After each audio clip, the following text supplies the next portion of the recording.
In today's video, I'm going to teach you how to sync Todoist with Google Calendar.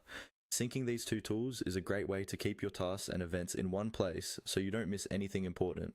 I'll walk you through the process step by step and you can follow along on your own screen. First, open Todoist in your browser and make sure you're logged into your account. Once you're on the main Todoist page, look toward the top of the screen for your profile icon. This is usually a small circle, often with your initials or a simple avatar. Go ahead and click on that profile icon. This opens a small menu with options related to your account and preferences. From that menu, you'll see an option labeled Settings. Click on Settings to open the full settings panel. This is where Todoist keeps all of your account configuration options, including notifications, themes, and integrations.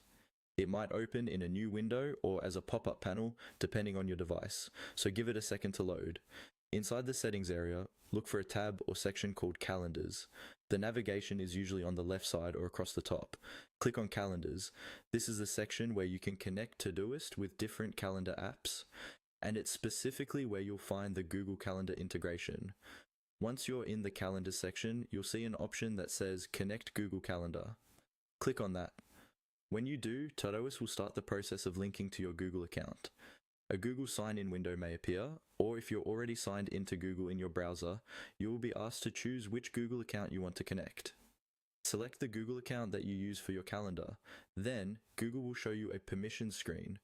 This is where it explains what access Todoist is asking for, such as viewing and managing events on your calendar.